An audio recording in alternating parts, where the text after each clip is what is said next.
Only two pumps this morning yet again. There we go. No personal fouls here, baby. No personal fouls. Good morning, good morning, good morning, good Sunday morning. Welcome to another edition of the Sunday Rise. NFL Week 16 brought to you by the Sideline Junkies. It's me, it's the big guy KG, sitting in with none other than the Midnight Rider himself. The boss BJ is on special assignment this morning.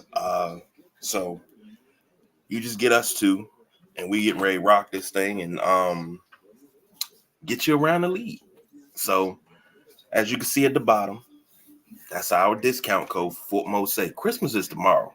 So you got to get prepared for New Year's Eve, which is a week away. So go to www.buyfortmose.com/discount/maniacs. Get yourself a tasty beverage to bring in the new year. Like, come on now. I'm telling y'all this, and I need reviews, and I need to know these things because me, myself, I'm not a sipper. I'm not a drinker. So I need to know how you feel, how you like it. Midnight Rider, how you feeling this morning? Oh, man, I'm good, man. I had to, like I told you this earlier, man, I got up early, unwillingly, because I just couldn't go back to sleep. So I've been up for a minute. The new intro is what gets me hyped now. So that's how you get to that part, the McCringleberry. So, yeah, man. I mean, it's a good morning. Let's have some fun. Let's get this going, man. All right. So we got a Saturday recap. Yesterday, when you get to this time of year, you got a few things that really kind of jump out to you. And one of the things is bowls. You started a bowl season, and then you got Saturday NFL football. So let me preface this. I said something inside of the Sideline Junkies 24/7 group, and I mean it. Putting NFL football on pay apps is not where it's at, NFL. I understand you're trying to get your money, you're trying to get your money's worth and everything, but it's not where it's at. I'm gonna call a spade a spade. It's not where it's at. That stuff should be on regular TV so people can just say, you know what, let me watch this. But anyway, moving right along. First game was the Bengals versus the Steelers division game. Both teams are now 8-7. The Steelers win 34-11. Mason Rudolph, 17 of 27, stepping in for Kenny Pickett. 290, 2 TDs. Najee Harris, 19 carries, 78 yards. Pickens, 4 receptions, 195. T. Higgins, 5 receptions, 140, and a touchdown. And Pickens had 2 touchdowns. Higgins led the Bengals. Mixon, 11 carries, 43 yards. Browning, 28 of 42, 335, 1 touchdown, and 3 INTs. It is Christmas time, and the Steelers needed Rudolph to lead their sleigh. So they get the W, keep their playoff hopes alive. I hope people that were asking for Tomlin to be fired are kind of choking on their words right now because they jumped out to what was it? 24-0 lead? 21? Yeah. Yeah, they got started early, and I think, the part that hurt the Bengals was both of the turnovers, or at least one of the two was in scoring position. And then the second one put Pittsburgh in prime position to score again. So it was almost like they shot themselves in the foot. And I think the kid Browning is good enough that if he doesn't turn the ball over, he can stay in a ball game. But the second he has to play comeback or hero football, he can't do it. It's just not in his powers. So I think the one thing that if you're the Bengals, you learn that, you got to take care of the football and keep pace because you're not going to be able to outstrike anybody at this point. You know what I'm saying? They do a lot of screens. They do a lot to hide the flaws of this kid. And in this situation, they just didn't have enough. George Pickens sighting. That was a beautiful thing. I heard I forgot who the commentator was. I don't know if it was Ryan Clark or somebody said that something along the lines that Justin Jefferson is the better receiver, but George Pickens is the better athlete or something like that to that extent.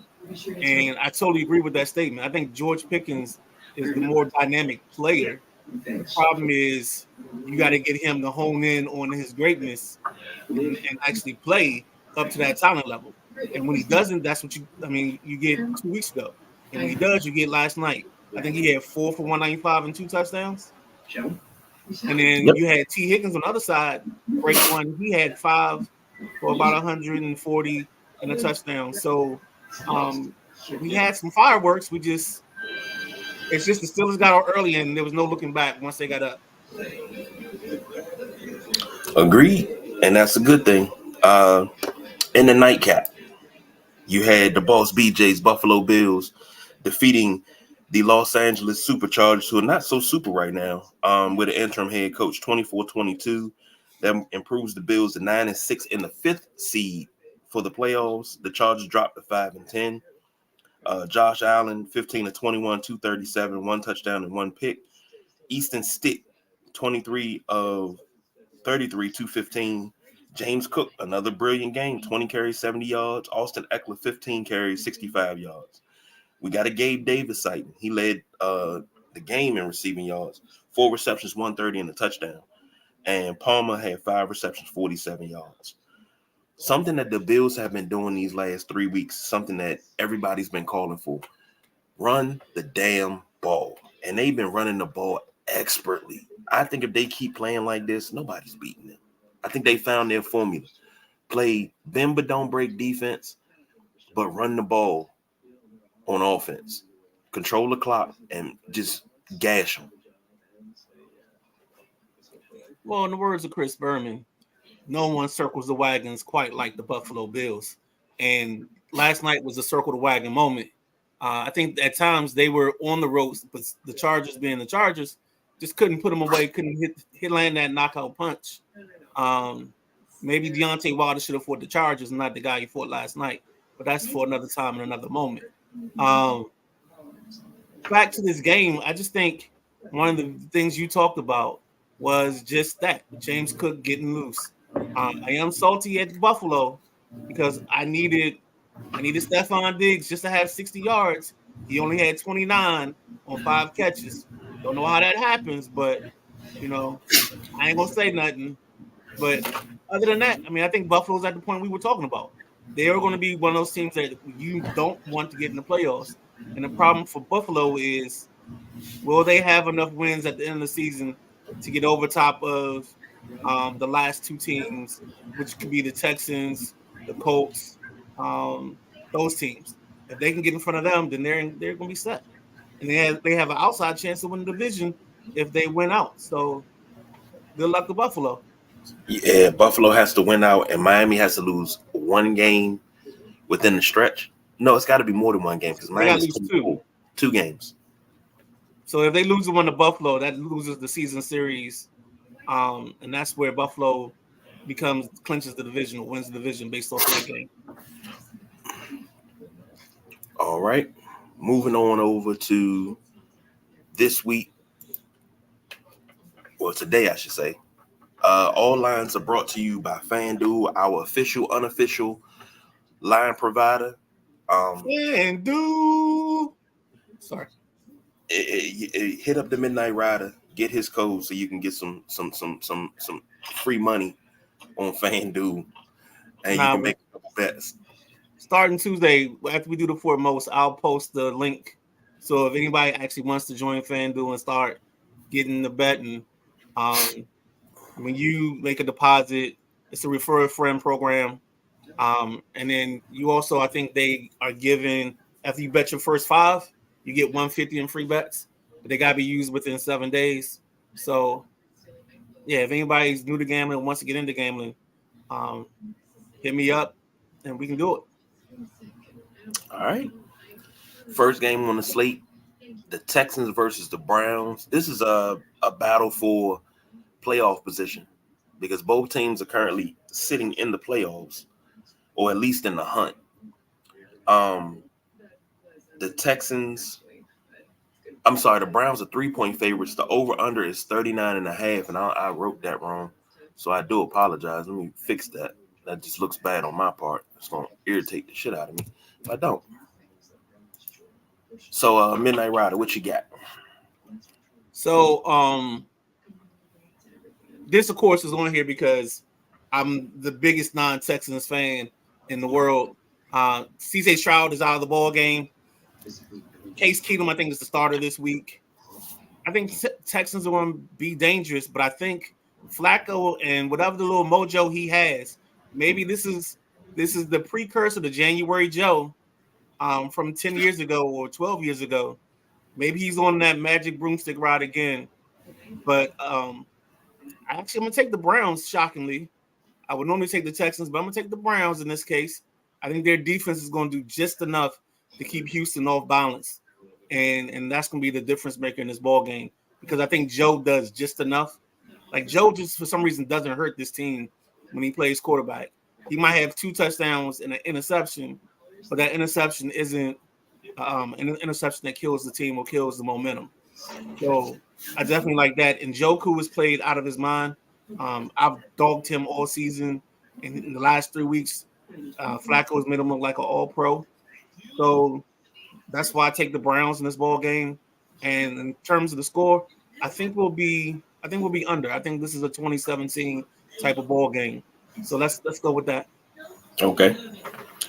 The Browns are 9-5. They sit at the 5th seed right now. If the playoffs start today, the Texans are on the bubble at 8, and they're 8-6. So they still got to get past 2 teams in their division. They got to get past the Jags and the Colts, and they're all sitting at 8-6. So the Texans really need this game. But I'm going to go with you. I'm going to take the Browns.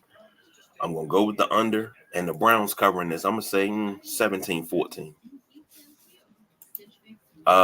Xavier chiming in. He said Texans with the over. Oh, use a bold. Hey, can't say the kid ain't got it. He got grapefruits. Got onions. Next up, division game, AFC South, the aforementioned Jags versus I'm sorry, that's not division. Jeez, both of them in the South, but they're not in the same South. The Jags at 8-6 versus the Bucks, who are 7-7, but they're leading the NFC South. Jags 1.5 point favorites. Over under is 43.5. Midnight Rider. This game, I like this game because Baker Mayfield has come out and played solid football. And I tell people sometimes having a number 1 receiver makes a difference for a quarterback, especially in his case. Plus, his receivers actually catching the football helps in his case. I think that hurt him in the Browns, and now he's here, and everybody's acting like he's having a rebirth, but he's not. He's the same quarterback. It's just when people catch the football for you, it makes you look a whole lot better. The Jags have struggled.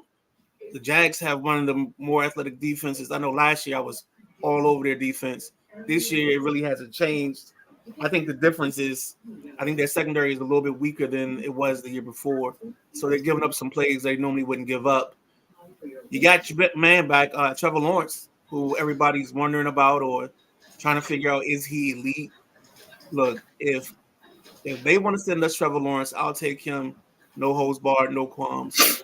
I think the kid's a dynamic quarterback. I think he's starting to find his footing in the league and getting his position. I think their problem is they need another running back to go with ATN.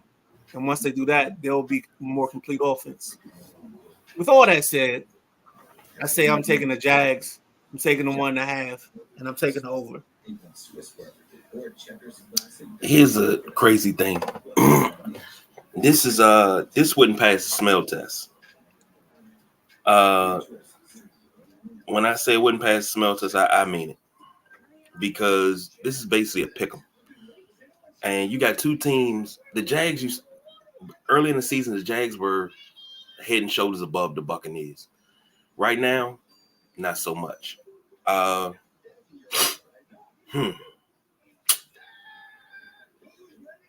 Give me the Jags. Give me the under. But give me the Bucks to cover. I think it's going to be another close game. I'm talking 24-20. Nope, not even. I'm talking 24-23. Jags. That's how close I'm talking. But didn't you take the over? Shit. Yeah, I did. That's too much. 17-16.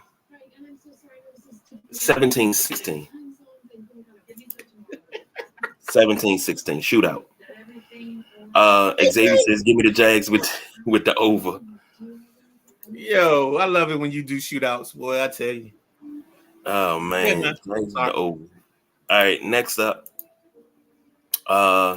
Not a game that I'm really looking forward to. I'm not even really interested in. Commanders versus Jets. Both teams, if I'm not mistaken, are out of the playoffs. I know the Commanders at 4-10. No, sir. There's a 0.01% chance that the Commanders can get into the playoffs. And in the immortal words of the great philosopher Lloyd Christmas, so you're telling me there's a chance? That's all I'm saying. There's a chance. There's a gleam. I don't think that gleam is there because mathematically it's done. The Jets are 5-9. The Commanders are 4-10. The 32nd ranked offense versus the 32nd ranked defense. Over under is 36.5. Jets are 3-point favorites. They give you 3 points for being at home. I don't understand how this line is even 3 points. I expected the Bucks Jags game to at least be 3, but this line right here should be like 0.5 or 1. Let's go back. Let's go back to that game. So the reason you're at the 1.5 is more than likely they couldn't give him the full 3 because you didn't know if Trevor Lawrence was healthy and he was going to play. There was some whispers, there was some doubts that he wasn't playing. So that's how you got that 1.5. In this game, unfortunately, both teams stink. So the 3 just doesn't matter. And I think actually we've been beaten by equally bad quarterbacks. So why not just add a Simeon to the list of quarterbacks to beat this team? So I'll take the Jets, but I think this is going to hit the under. And I don't know. There's nothing else to say, I think. I think the score is going to be something like 20-10, 20-13.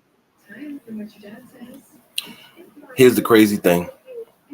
I think Sam Howell goes out, and in spite of Tyler Larson, Charles Leno being out, he has a pretty good game. Because I think with them two being out, you're going to kind of – it's like when Leno's out, you see a better product at that tackle position. I think you're going to see something different. And you're going to see a couple of explosive plays, and you're going to wonder, like, well, where was this at a couple weeks ago? But I do have – No, go ahead. I'm sorry. I got the Commanders probably winning this. Give me the under. The Commanders win this 10-6. Well, at least you didn't say 3-0. Well, we had that happen in '94. I've never seen that happen again in Washington. It was in the Meadowlands versus Boomer Esiason and the Jets. And it seemed like Washington always had a problem with Boomer. Whether he was in a Jet uniform or he was in a Cardinals uniform, he always gave them the business. And it was a windy day. They lost to the Jets 3-0. I don't think we're going to have that. So the big key isn't. I think Brian Robinson is also out today. Yep, he's out again. So there's a thing that this team does that annoys the heck out of me is Antonio Gibson can make a mistake and they're quick to reprimand him. But then there's other guys that we see look terrible, make mistakes, and make the same mistake weeks and weeks on end. And there's no kind of repercussions for their actions. And that's really annoying me because last week, Gibson should have been a bigger part of the offensive game plan. Other thing, last week they only ran the ball 14 times. I'm not a big run the damn ball kind of guy, but Jesus Christ, you got to give your quarterback a break. The kid can't just go out there and throw the ball 40 times a week, every week, and that's just the plan. At some point, you got to establish the running game or establish some form of threat with the running game. Now, hopefully that happens today with Chris Rodriguez, but they need something different to make this team, to make the Jets respect them. Otherwise, these corners, DJ Reed and what's my man, Sauce Gardner, they're gonna be up and impressed, and they're gonna make these commander receivers earn it. Mm-hmm. And that might cause some problems. And you'll see it in my safe bet. Yeah, I got a couple safe bets myself. All right. Moving on over to game 1A of the week. It is the Dallas Cowboys versus the Miami Dolphins. This game is a 1.5 point favorite for the Dolphins. Over under is 48.5, and I think you're going to get that whole 48.5.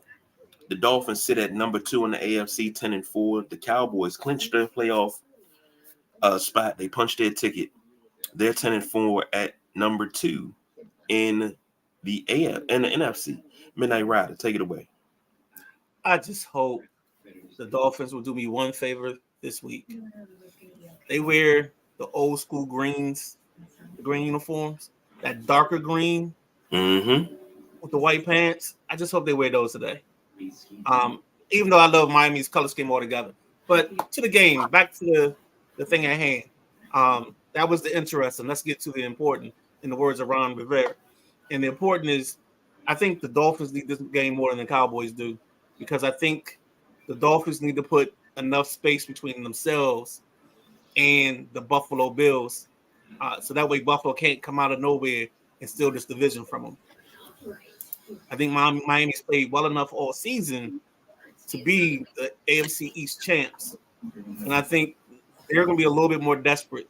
And I think because Miami likes to play behind their running game, I think that's going to be the key of this ball game. The keys to the day is what's going to be the yardage total for Devin Achane, yardage total for Mostert, and then unfortunately whoever Bland lines up against, they got to take him deep. They got to, instead of running them little out routes where he can jump it, you got to send a couple flies his way, and abuse him through the passing game. So I'm gonna take the Dolphins to win this ball game. I think we're going to kill the over, and I think the Dolphins are going to get that 1.5, because I think this is going to be a 6 or 7 point ball game at the end of the day. And this is going to cause or start the questions again, just like last week, where we're talking about Dak and it's December and it's the Cowboys, and the cowboy hat's going to be out for Stephen A. Smith, and then Michael Irvin's going to have his S curl all out of place, and he's going to show up with a Jimmy Butler weave. So it's going to be the world's going to turn on the side of his head tomorrow. You know what? I'm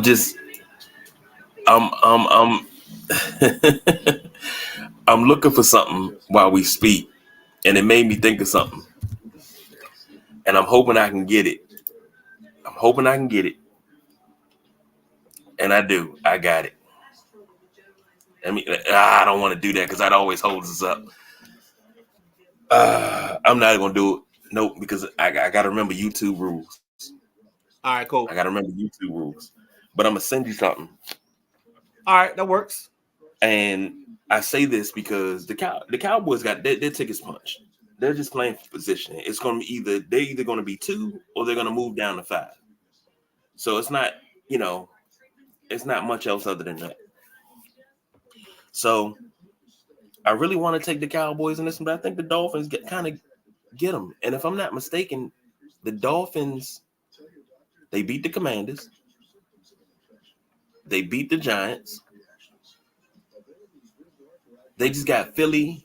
They haven't played Philly yet, and they're playing the Cowboys today. I think they're going to sweep the NFC East. I think AFC East sweeps NFC East. So I'm going to take the Dolphins in this one. Not really a bold prediction, but the Cowboys will put up a fight, but they won't win this game. And give me the over. There's going to be some fireworks in this game. Xavier says, give me the Dolphins with the over. So I think we're all on one accord there. And I think that the Dolphins are going to their throwbacks. Oh, And the Dolphins lost to the Eagles. They lost to the Eagles. Okay. And he also said, Xavier said, give me the Commanders with the under. So I saw that. I'm sorry, I missed that. It's all good. Next up is game one. I say number one because if that was 1A, this is number one. Ravens versus Niners. Rematch of the Super Bowl from 2012. And let's preface this. This is Santa's game tomorrow. I think it's at 4:30 tomorrow. So if you're planning Christmas dinner, you might want to figure out somewhere where you want to have dinner at, because you definitely don't want to start dinner at 4:30. Hell no. You know what I'm saying? The Ravens, the number one seed in the AFC, the 49ers, the number one seed in the AFC. And the NFC, God, I'm tongue-tied this morning. Niners are 43. 11-3. Ravens are 11-3. Niners are 5.5 point favorites in this one. Over under 46.5. Midnight Rider, take it away. Let me tippy toe, pitty pow, side on the side. Nah, seriously, let's go. Ravens versus Niners. Looking at this ball game, I think this is the perfect matchup. You got two quarterbacks with talent around them. Finally, I think Purdy's the perfect manager for the Niners, and I think the Niners win this ball game. I think the Ravens cover because I don't think it's going to be a blowout, and I think they're going to hit the over.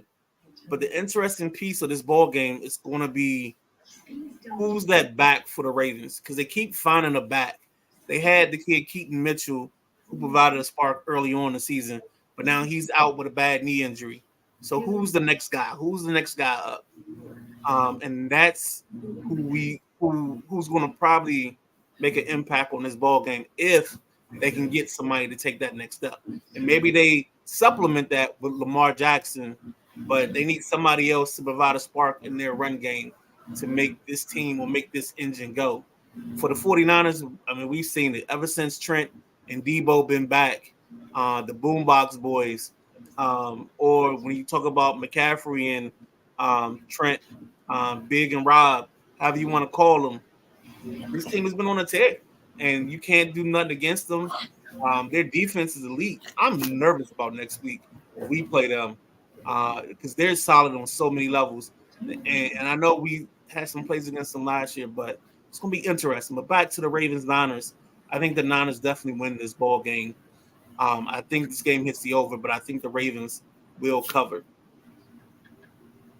I'm on the other side. The Ravens are playing really, really good ball. So I got the Ravens winning this game. And give me the over. The 49ers, no knock against them. I just think the Ravens are playing a really good brand of football right now. I'm about to say basketball. Jesus. I am all over the place today. But I think the Ravens are playing a really, really good brand of football. They're running the ball. They're passing the ball. Lamar Jackson, in my honest opinion, is an MVP candidate, along with Christian McCaffrey, along with Tyreek Hill. I don't think this should be, give it to the MVP to a quarterback, give Offensive Player of the Year to somebody else. No. We need to break that trend because most valuable player means most valuable player. And if Christian McCaffrey doesn't win it, it should be Tyreek Hill. But I think in that conversation, and I think they're running like that. They're running all together, neck and neck. Lamar, Tyreek, C-Mac. That's it. They're having great seasons this year. But give me the Ravens in this one. This is going to be a bomb burner. This is going into overtime. And I'm calling 45-42 type shit. Oh, whoa. She actually called him for a real shootout. Yeah. Oh, baby.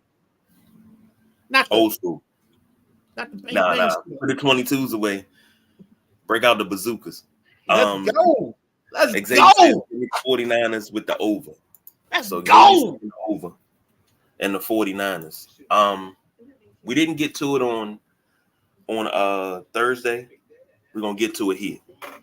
The good old Arrive 5. 5 teams. This is what the Arrive 5 is. 5 teams in the NFL that I feel, in my honest opinion, have arrived. Start with number 5. Number 5. The Kansas City Chiefs. You have arrived. Not playing the greatest of football right now and lost a couple of games in a row, but you're still there. That's why you're number 5. You have arrived. Number 4. Number 4. The Dallas Cowboys are number 4 on my Arrive 5. New to the list. They're playing some really good ball. That shows Today some growth. Huh? That shows some growth. Yeah. You know, I'm doing this as a football fan, not as a Commanders fan. Here we go. So, to the Dallas Cowboys, you have arrived. Number 3. Number 3.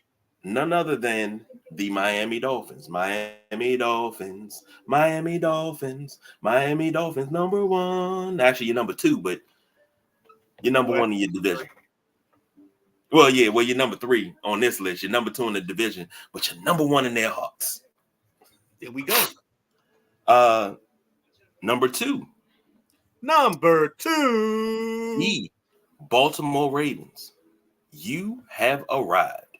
The way Baltimore is playing, and people talk about, well, team wins shouldn't count as quarterback wins, and it shouldn't matter if Lamar got weapons or not, if he don't, if he a good quarterback, he just a running back that throws, and everybody like, well, damn, Lamar really getting it now. He getting it how he lives. Like, he is killing them. He playing Lamar ball. Yeah, because guess what? He has weapons around him. That's all he needs. All he needs is some talent around him. Baltimore Ravens. Yes, sir. So the Ravens are number 2. Yes. The Dolphins are number 3. Mm-hmm. All right, I'm just trying to do some math here. Mm-hmm. This ain't Pythagorean theorem. Go ahead. What's next on your list? Go ahead. Well, the inaugural Arrive 5. This was the number 1 team because I had to anoint them. I had to have them pull in to the station. You know? I know what you're saying. Number 1. Number 1. The San Francisco 49ers. You, my good sirs, have arrived. Thank you. That's what you have done. You have arrived. I had to give you the train because you have arrived. Playing good ball, winning key games, not folding, not making up excuses about injuries. Now, injuries are part of the game. I get it. Not making up excuses, doing your damn thing. San Francisco 49ers, you have arrived. So let's recap that. Number 5, Kansas City Chiefs. Number 4, Dallas Cowboys. Number 3, the Miami Dolphins. Number 2, the Baltimore Ravens. Number 1, the San Francisco 49ers bang bang Niner game. To the 5 teams I just named off, you have arrived. So, hey, it's Rose. What's going on, Rose? Glad It's you Arrive 5. I'm sorry. I don't mean to interrupt this. Hey, Ross, what's going on, buddy? This Arrive 5 shows some growth and maturity on your side. I don't know if you even sat down with Dr. Iyanla Vanzant and had like a come to Jesus moment. I don't know if you was like in the catacombs, you know, with your sitting Indian style, with your palms up, with some incense burning, and you was like and finding your center. I don't even know if you was like my man Po from Kung Fu Panda, and he was trying to find your center. You know what I'm saying? How you had to get that water drop. But whatever you did, this list right here is very impressive to me. Because there are teams that are on this list that 6 weeks ago, I was told they didn't arrive. And for a couple of those teams to be in the top 3, that was growth. I appreciate that, man. Now, a special place, man. You know, if I was in the same room, I would have given you a hug. Because I feel like you might, you know, that's just growth, man. You know what I'm saying? Now, one team that's missing is the Philadelphia Eagles. And I plucked the Philadelphia Eagles off last week. Y'all got to go. because They're y'all in the starting middle to of look like pretenders. But it makes sense. They're in the middle of a 3-game losing streak. Mhm. They're kind of falling off. They struggle to find their offense. Like the list works. I just like the fact that you were able to come to grips with some things and put teams in the proper positions on this list. I'll say this: it took a lot in me to put Dallas on, because I've said for the longest, hey Dallas, you haven't arrived yet. But Dallas is actually playing some late season good football, and that doesn't normally happen.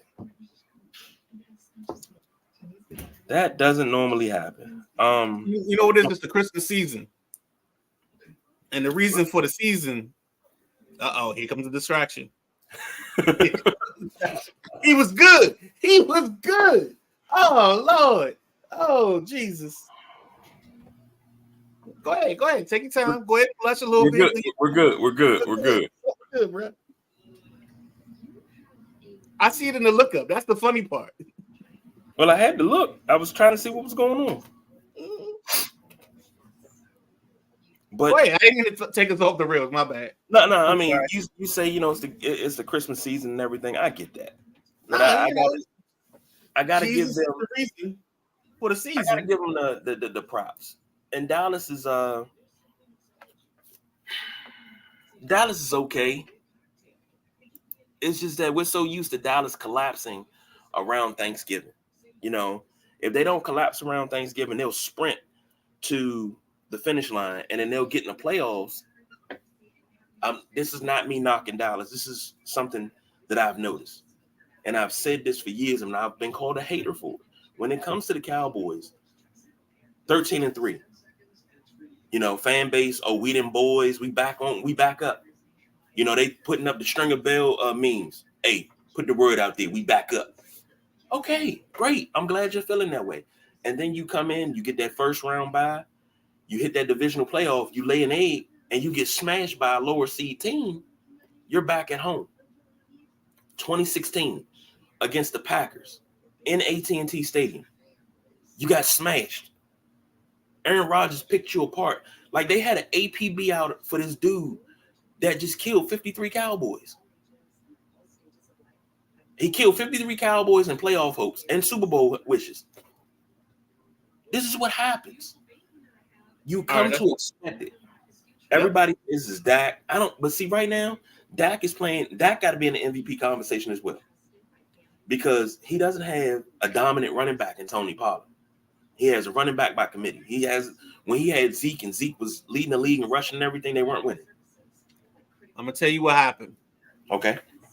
The Cowboys would be better if what they were trying to do worked itself out. They were trying to do was draft Zach Charbonnet, either with their second or third round pick. I can't remember which round he got taken by Seattle, but that was going to be their big back, and then they want to play Pollard off of him. And for some reason Seattle took him, and it doesn't make sense because Seattle's got Ken Walker, and maybe they just took Ken Walker's health into play.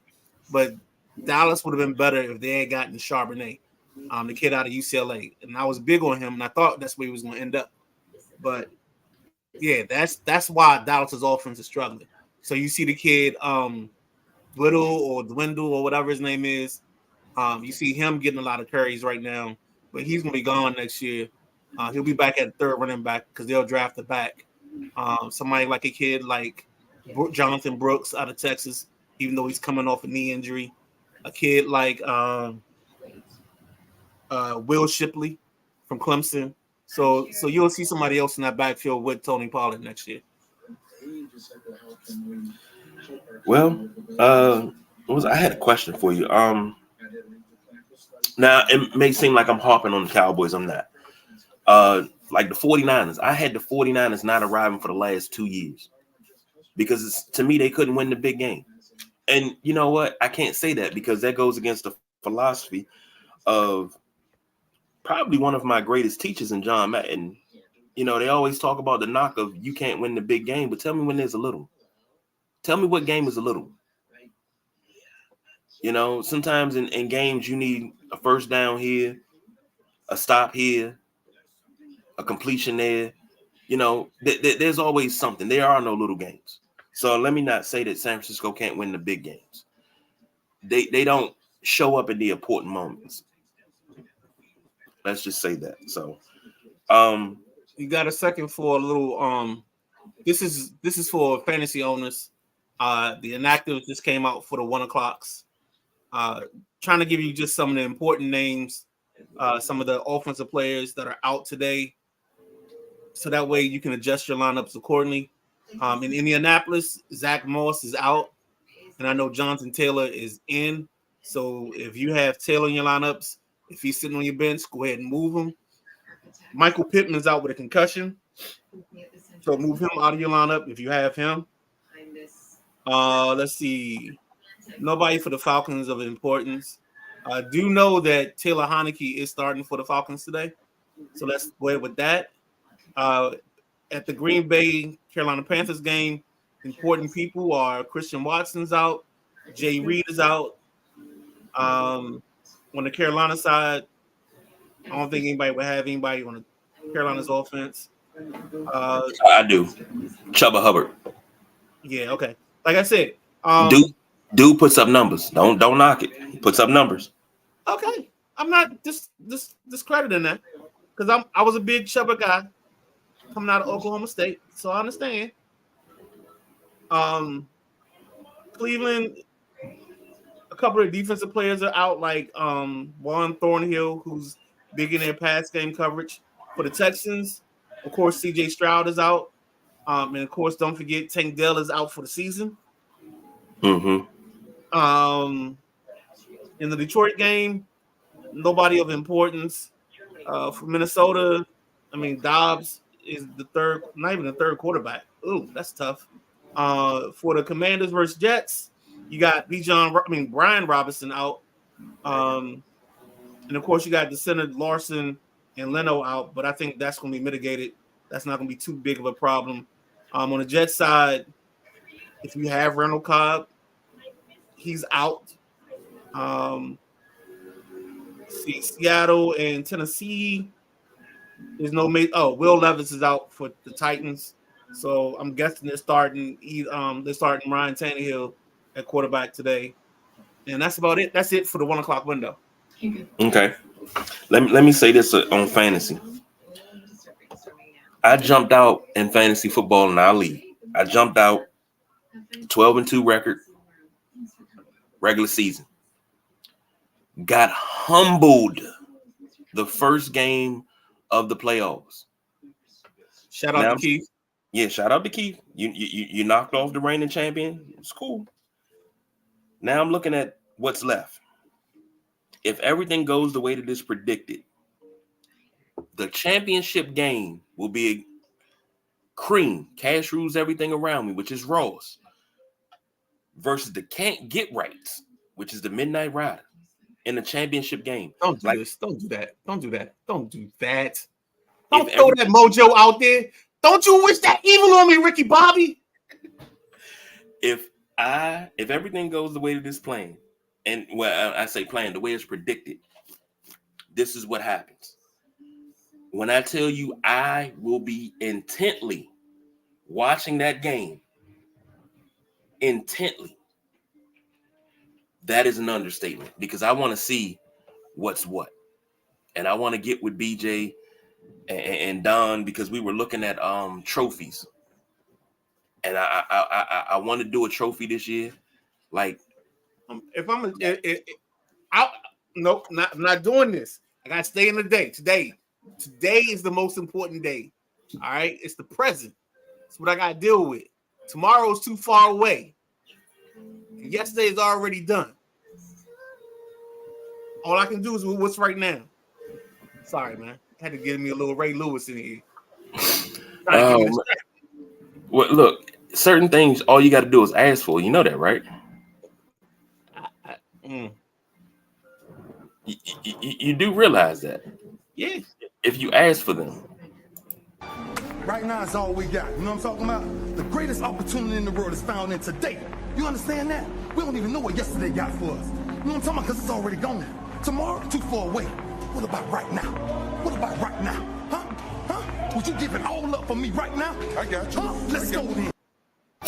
Right now, it's all we got. You know what I'm talking What about? I'm talking about, Ray. And if I was See- doing my Ray, I'd be like, you gotta look at the heart of the man next to you, and the man to the other side of him, on the other side of him, and find out what the heartbeat is of that man. Because we only 2 to 3 heartbeats away from being important in this game. Because that's what we need. We are one heartbeat, and if these heartbeats don't intertwine, then we can't be a team. Because there's no I in team. Once again, I'm ready to go get my ankles. When Ray Lewis does stuff like that, and I be trying to, I hope he be saying the tweets. I'm like, dog, you got to stop doing that. I'm 42. Like, dude, I don't need to get my ankles taped and be ready to put on my pads and everything to run out the tunnel to go run through a brick wall. Like, he does stuff like that, and the first thing I think, first hit of the game, get it out the way. The second hit, I'm gonna make somebody shit their pants. That's all I'm saying. Okay. But I digress. That might be you shitting your pants, but you know. I digress. Bold predictions.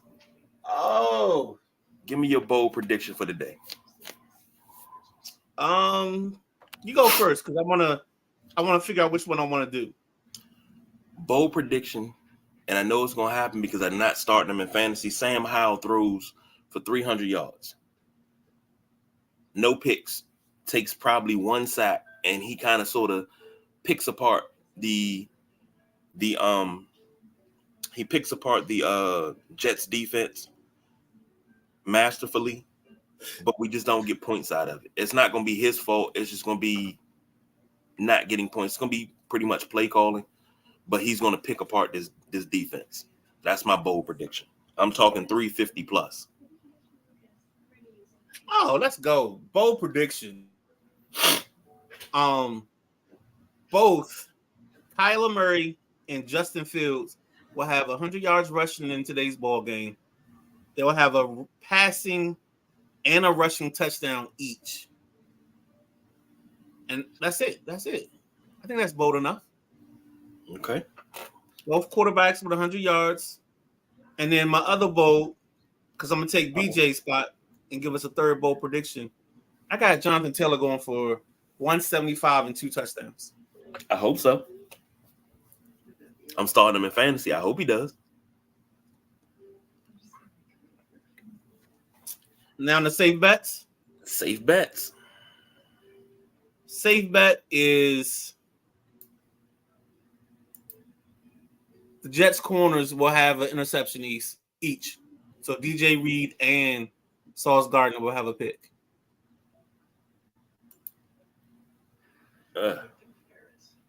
And then, so go on top of that, Joe Flacco will throw for 275, 2 touchdowns and 1 interceptions, and the Browns win. Xavier say for his bold prediction, Antonio Gibson doesn't fumble. He hasn't fumbled in like 14 weeks, guys. Come on, why are we playing this narrative? Go ahead and say it.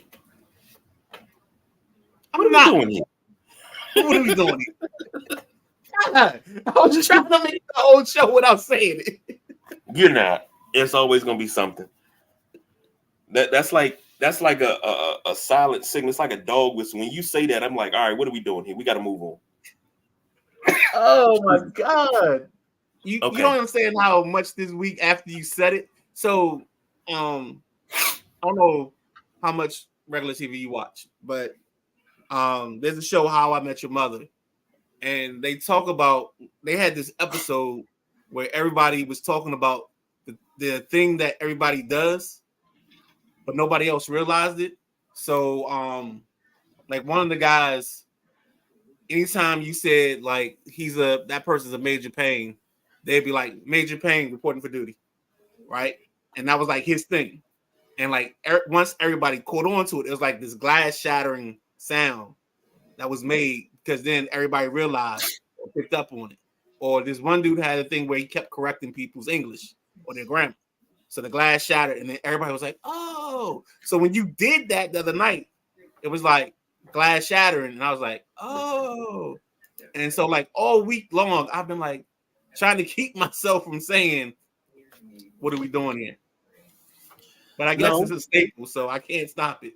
You can't. Like, I think about T-shirts and merchandising and things like that. We gotta make a whole list of T-shirts.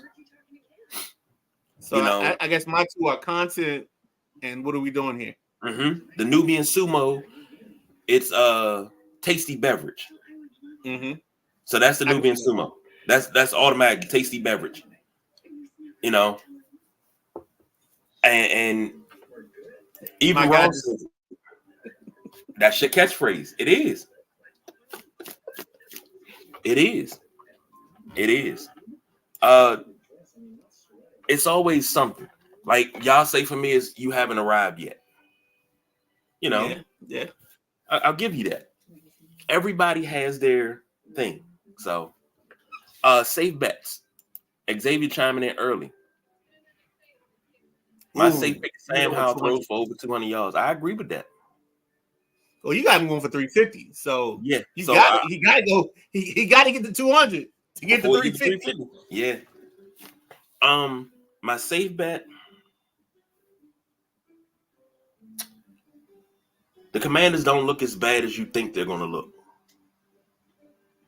They're going to look pretty good. Huh? So I'm not to take that statement. They're not going to look as bad as you think they're going to look. Commanders have the greatest art of being able to make a bad quarterback look like a great quarterback. Like it's like, you know, we're playing the Cowboys and they got Drew Henson playing. We make them look like Troy Aikman. If we're playing the Dolphins and they got Jay Fiedler, well, we make them look like Dan Marino. If we're playing the Jets and they got Trevor Siemian, we make them look like Ken O'Brien in his heyday. Browning Nagel. Oh my gosh. What? Browning Nagel? That's a great pull. Oh. That's one of the great football names. All right, so in my travels today, I came up with a topic. And this isn't this week. This isn't next week. This is when we get into the dog days. I need your 5 college running backs. Your 5. I don't care how good they are. I don't care how great they are. I want your 5. So they could be the 5 that influenced you. They could be your top 5. They could be the 5 that you just remember the most. However you decide to make your 5 up. The top 5 college running backs.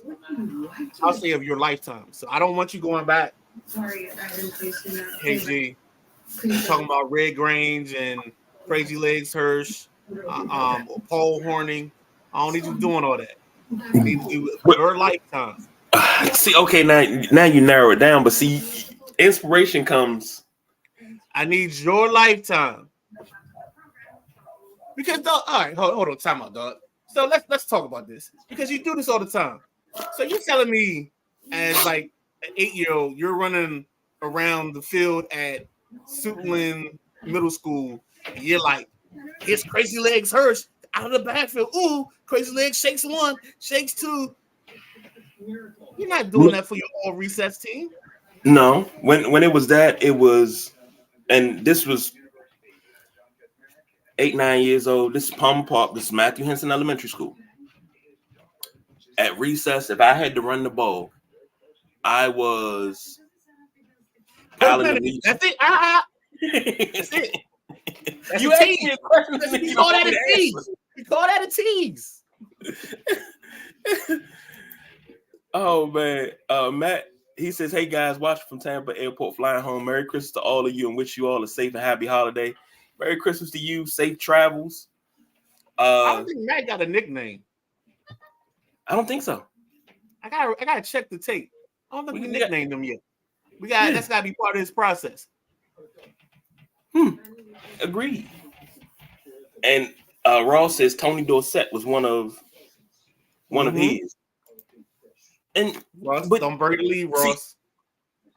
Hold on. You say I can't go back, so that's not a tease. If I can't go back, if I got to go in my lifetime, I can't go back. So I mean, dude, you are not in the third grade running around the parking lot talking about Larry Brown. Oh, Larry Brown shakes another dude. You didn't do that. no. But see, for me, it was. It was no. This is. I was never a running back. I was always Rocket Ismail. That was it. I wanted to run back. That's all I wanted. Okay, that's all I wanted. Maybe that's even a better thing. The top 5 players you wanted to be or you impersonated when you were growing up. That might be even better. Hey, that's another list. Hey, you just picked up 2 shows. All right, there we go. 2 shows. All right, safe bet. Your safe bet. I already said that I think that even though it's kind of bold, I think the Jets will get 2 picks today from Sam Howell. I think another safe bet for me, if I'm gonna look at this honestly, is I think that I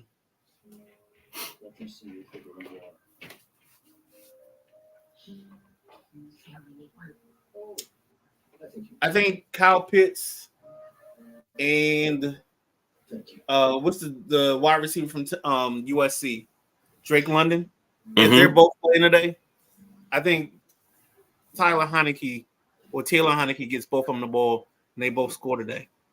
I think that's a safe bet because he likes to go to his number ones. He's not a guy that's gonna go down the roster to pick out players. He's gonna go to the guys that are the best. So I think they both score.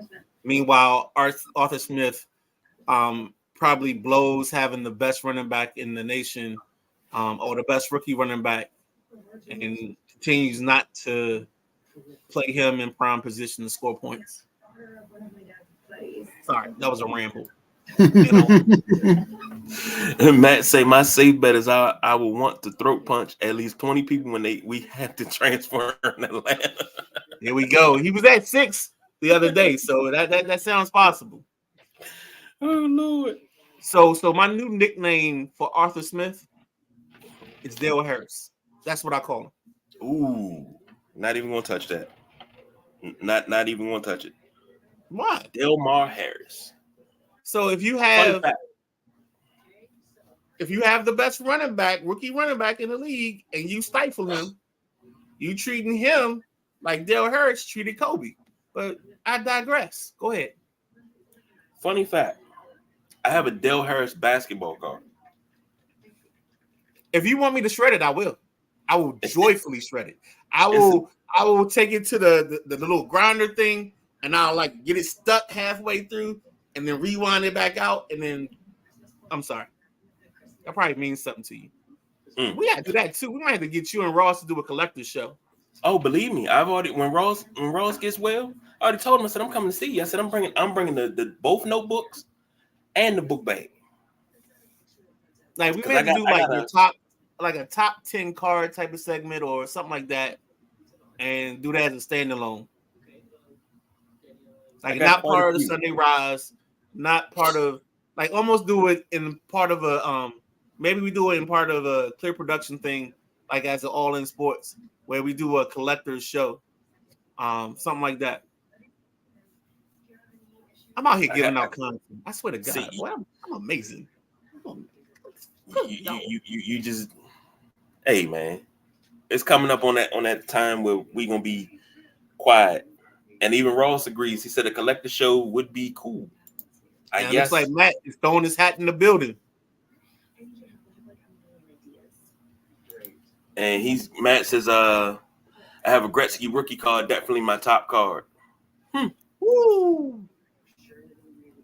Out of all the hockey cards I had, that's what I was looking for the whole time. My mother bought me a display box of cards, and that's what I was looking for the whole time. But I got some if there's a hockey card out there and I can find it, all I want is a Pavel Bure card. That's my guy. Pavel Bure.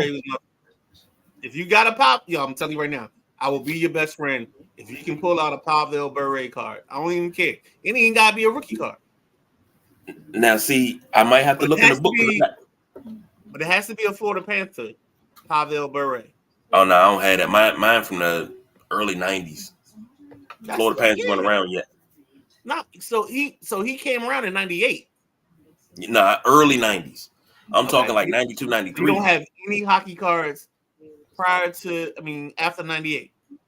I don't have any cards after 93 or 94. For hockey. Okay, all right, that's cool. All right.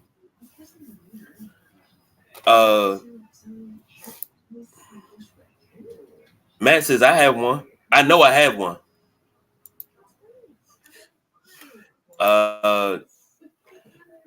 Ross says I have 2 Walter Payton rookies that are probably one of my best. We're killing it. We're killing the collector show. Guys, this is content, guys. Content. And Matt says I think all of mine are with him as a Canuck. Content. All right. Last but not least, what you eating? Yeah, I don't know if I said this earlier or how in depth I got, but this morning I woke up early, couldn't go back to sleep, so I had already picked out the makings of some chili. So we getting some Fat Poet chili today. It's already cooked. It's already done. All I gotta do is put the rice together. I can put it over some rice, like reheat it a little bit. We ready to go for 1 o'clock. Unfortunately, I gotta find me a CBS hookup or watch the game on my computer.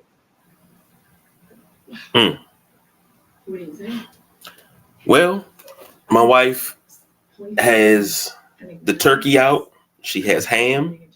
Ham. Oh, ham. She has the candy yams, the mac and cheese. Yams. Oh, yams. She's gonna fry some cabbage, make some glory greens. Mm-hmm. I think we're doing rice and gravy as well. But that's not for today. Part of that's for today, but that's really for tomorrow. But it's gonna get cooked today. So, and then Warmed up for tomorrow. She gave me the green light that after dinner on tomorrow, I can take the turkey and I can make turkey salad. I can cut it up, make turkey salad immediately. She said I don't have to wait. I can make the turkey salad immediately. Ah, dang it. I was about to say it. What? What are we doing here? What's wrong with turkey You got salad? a turkey carcass. You gotta make an open faced turkey sandwich. Well, here's the thing. That's the problem with that. I'll do that. I'll do just that. But it doesn't. A nice sub roll. Get you a nice if you get you a nice Chicago roll. You know what I'm saying? Cut it in half, boom. Maybe put it on the oven for a little bit. Get a little marks on it. You know what I'm saying? You can choose your white cheese. You can go if you're a provolone guy, go provolone. If you are a Havarti guy, go with a little Havarti. But you gotta make a sandwich out of this. But see, that's the thing. And even if you want to live on the wild side, you get you a little garlic aioli. You get you the Chicago roll, little crisp to the side. The aioli. Get you a little sharp cheddar with some nice lettuce. And oh my, what are we doing? Don't get me wrong. I love a good turkey sandwich, but it only goes so far. Turkey sandwich only goes so far. Huh? It goes to your heart. And that's No, it only goes so far. Now, this is why I say it only goes so far, because growing up, when Thanksgiving, Christmas, oh, you because he agrees with you. That's why you want to go with that. Agree with Ben, have to have a sandwich. But growing up, what happened was, and Matt says we get home at 7:30, so likely fast food night to night. My grandmother used to cut the turkey, cut it up, make turkey salad. She would take the bones, put them in the freezer, and that was soup in like a couple of weeks. That's what she used for soup. So I haven't made turkey salad in a couple of years. Like I'm talking gigantic bowl of turkey salad, and you got sandwiches and chips. While these kids on break, they got turkey salad, they got yams, they got all of this stuff to go. That way the turkey doesn't go bad. Because if you sit there and you wait for everybody to make sandwiches, I'm gonna be the only one making sandwiches. Maybe Dario, maybe, but I'm gonna be the only one making sandwiches. Everybody ain't doing the sandwich thing. And then I gotta go get me some salt and vinegar chips to go with my sandwich. Gotta have salt and vinegar. And then I gotta have my wife look at me with the side eye because I'm eating salt and vinegar chips. All right, well, I might have to stop through, get a couple slices of turkey and stuff from you, so the Midnight Rider can have him some sandwiches this week. I'm gonna hit you up offline. Okay. Yeah, we might have to do that, man, because I can't see good turkey going to waste. But I know it's funny. So it's funny because I know, my family, they're having dinner here tomorrow, so I know we're gonna have a gang of leftovers. So that's the only reason. Like when I went to the store yesterday, I was like, I'm just getting ground beef so I can make chili, and I know everything else is gonna be gravy on the other side tomorrow. So I think my cousin's doing a rib roast. If he does the rib roast, like I think he's gonna do it, oh, that's gonna be good. We made the mistake of going to the grocery store yesterday, man. We couldn't. It took us to go to 2 stores to find a head of cabbage. Yeah. I was like, damn. In the black neighborhoods, man. No, we went way out. We were down in Prince Frederick trying to find a head of cabbage. Couldn't find. We had to come back up in the District Heights area. Luckily, where did we go? Nope. Take that back. We went to the Giant in Dunkirk, grabbed a head of cabbage because we were gonna go to the Giant in District Heights. I'm glad we didn't because an incident kicked off over there. Okay. Like right around the time that we would have been pulling up. So Gotcha. I was like, okay. That's good. Good job. All right, cool. But it took a while to get that head of cabbage. But we got it. She said she gonna fry it. We got fat back. We good. So, that's what I'm eating today. I know for guaranteed I'm gonna have me a fat back sandwich. I know some greens being cooked today, so that might be part of later on consumption. But I'm not the cooker of those, so I can't claim that. So yeah, I'm ready to go. All right. I got finally a TBS hookup. Shit. I wish I could, but it ain't gonna work for you because I gotta be on the phone. I would tell you, hey, here's the Xfinity joint, log into that, but it ain't gonna let you watch the game because you got to be on the home Wi-Fi. You can't be on any other Wi-Fi than the one that's dedicated to the account. And I hate that. Hey, let's knock out some Merry Christmases and some thank yous. Let's let the guys in the comments knock theirs out, but let's point out some people from the Sideline Junkie side. Guys that we know, guys that have been contributors all year, people that have helped us out in the process. On my side, it's not even my side, it's our side. There's been Ross, definitely Matt, Duval, Paul. Who am I missing? Scooter. Those are the main 4 from the stuff we've done. Keith, who am I missing? Fenton. Guys on the top end, radio guys that have gave us words of encouragement or reached out to me. Guys like Linnell Willingham, Pete Medhurst, Chris Russell, Doc Walker. Can't leave Doc out because that's your guy. That's the biggest guy, the most important guy of it all. Who else am I missing? I'm gonna say it to everybody, but I don't want to leave out the important ones because I know we all got people that influenced us in doing this. Oh, Lee Ice, Bo Hill, Clear Productions, the ladies of Clear Production, the K9 Nation, all of that. Yeah, that's I love that rebrand because we used to be Neanderthal Nation, but I'll take K9 Nation. Yeah. You named everybody. I mean, I get to say Merry Christmas to these children around here for the help and everything and the joy in the comments. So I want to say just a special thank you to the Sideline Junkies, all the gentlemen, all the ladies, the wives, significant others. Like you guys took me in. I was almost like Jesus. I wasn't like Jesus. I'm more like Moses. I was like left on the doorstep. You know, it was just one of those things. And people took me in. They accepted me. They let me be. They let me do what I do. And I appreciate everybody for it. I appreciate this opportunity more than anybody knows. And the fact that we're moving and we've got things going the right way, I just can't wait to see our next steps.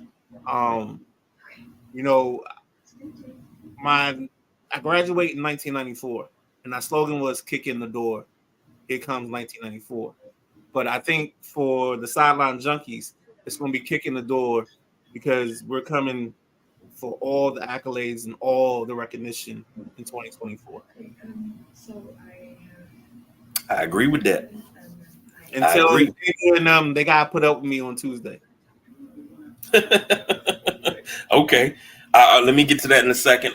Merry Christmas to you guys. Thank you for everything. Thank you, Rose. You continue to get better, man. And we got your seat open. When you get better, you get up to it. Hopefully, first of the year, man, we just get together and we got a couple shows to knock out. Especially that Super Bowl show got to be big, man. That shit got to be huge. I've been dying for a huge Super Bowl show. I'm just gonna say that now. And you're damn right, K9 all day. Two things, and then we got to get out of here. Tuesday, we supposed to be taking off, and we supposed to have fill-ins for Tuesday. Trying to set that up, trying to get that right. They'll do the recap of Week 16, and I got a special question so they can put their spin on it about the Naismith Hall of Fame inductees or those that are eligible. God, the LeBron thing? No, I'm talking about everybody that's eligible to go in. Your Vince Carters, I think Chauncey Billups, a couple other people. You know, eligibility for this year. Okay. Secondly, if you can't catch us on live, you can catch us on. Hold on, I'll tell you in a second. You can catch us on Apple Podcasts, Spotify, iHeart. You can catch us on the Odyssey app. Just search Sideline Junkies any way you listen, and we are on that. Finding out we're on the Odyssey app with the big boys, and I mean the really big boys. I'm talking about the radio stations. It's probably one of the best accomplishments when we got an even bigger distribution deal. I love it. 5 years going on 6 of doing this, and even if you go to Odyssey and just click follow, it'll bring the shows up on your playlist or in the things that you're doing throughout the course of your day. So you don't always have to catch us in live formation. It'll always pop up for you. So that's another thing to think about. Same thing with YouTube. If you click like and subscribe, we're gonna be there when we post the show. Most definitely. Any way you can listen to a podcast, Pocket Cast, Player FM, Listen Notes, Ivy, what is it called? Ivy Podcast. Not Last FM. I used to love Last FM. Of course, YouTube, Facebook, Instagram. Like, it's beautiful. We are all over the place. We are in your face. So that's that. Until Tuesday, I won't be here. I don't know. The Midnight Ride, I'm trying to get him to take a day off so he can relax himself. But I do what I do, baby. I've been away from it too long, man. Every day's a day of work. I'm like B. Mitch. For the Midnight Rider, I'm Yes, the indeed. Big Guy KG, the Boss BJ on assignment. I would like to say on this beautiful Christmas Eve, Merry Christmas from the Sideline Junkies. All right.